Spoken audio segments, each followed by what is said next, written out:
નમસ્કાર, ખબર ગુજરાત સાથે હું છું ઉર્વિશા વેગડા। સમાચારની શરૂઆત કરીશું સાબરકાંઠાથી। સમાચાર સામે આવી રહ્યા છે। સાબરકાંઠા લોકસભા બેઠક પર અપક્ષ સદસ્ય ભાજપમાં જોડાયા। અપક્ષ સદસ્ય ધારા પટેલ ભાજપમાં જોડાયા હોવાના સમાચાર સામે આવી રહ્યા છે। જીતેન્દ્રસિંહ ઝાલા પણ શોભનાબેનના સમર્થનમાં આવ્યા છે। વક્તા પર સીટના સદસ્યએ પણ સમર્થન આપ્યું છે। ગજેન્દ્રસિંહ સક્સેનાના હાથે કેસરિયા ધારણ કર્યા છે, ત્યારે વક્તાપુર સીટના સદસ્યએ પણ સમર્થન આપ્યું છે। જોકે જીતેન્દ્રસિંહ ઝાલા પણ શોભનાબેનના સમર્થનમાં આવ્યા હોવાના સમાચાર સામે આવી રહ્યા છે, ત્યારે અપક્ષ સદસ્ય ધારા પટેલ પણ ભાજપમાં જોડાયા હોવાનું હાલ સામે આવી રહ્યું છે। સાબરકાંઠા લોકસભા બેઠક પર અપક્ષ સદસ્ય ભાજપમાં જોડાયા। અપક્ષ સદસ્ય ધારા પટેલ ભાજપમાં જોડાયા છે। જીતેન્દ્રસિંહ ઝાલા પણ શોભનાબેનના સમર્થનમાં આવ્યા છે। વક્તાપુર સીટના સદસ્યએ પણ સમર્થન આપ્યું છે। ગજેન્દ્રસિંહ સક્સેનાના હાથે કેસરિયા ધારણ કર્યા છે। ગજેન્દ્રસિંહ સક્સેનાના હાથે કેસરિયા ધારણ કરવામાં આવ્યા છે। વક્તાપુર સીટના સદસ્યએ પણ સમર્થન આપ્યું છે।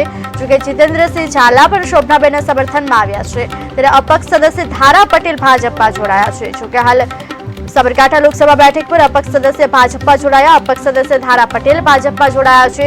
જીતેન્દ્રસિંહ ઝાલા પણ શોભનાબેનના સમર્થનમાં આવ્યા છે। વક્તાપુર સીટના સદસ્યએ પણ જોકે સમર્થન આપ્યું છે। ગજેન્દ્રસિંહ સક્સેનાના હાથે કેસરીઓ ધારણ કર્યો છે, ત્યારે વક્તાપુર સીટના સદસ્યએ પણ સમર્થન આપ્યું હોવાના સમાચાર સામે આવી રહ્યા છે। જોકે હાલ ગજેન્દ્રસિંહ સક્સેનાના હાથે કેસરીઓ ધારણ કર્યો છે। પાર્ટીમાં જોડાયેલી છે।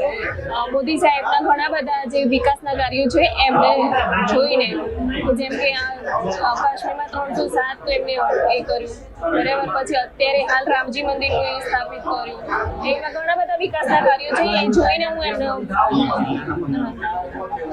અહીંયા જિલ્લાના પણ ઘણા બધા કાર્યો જે છે એમને જોઈ અને એમને પ્રેરિત થઈને હું આજે ભારતીય જનતા પાર્ટીમાં જોડાયેલી છું। આજ રોજ વક્તાપુર જિલ્લા પંચાયત સીટમાં જે કાંદરા સીટના ઉમેદવાર અપક્ષ ઉમેદવાર આજ રોજ ભારતીય જનતા પાર્ટીનો ખેસ ધારણ કરેલ છે, તે બદલ હું બેનનો ખૂબ ખૂબ આભાર વ્યક્ત કરું છું અને બેનને ખૂબ ખૂબ ધન્યવાદ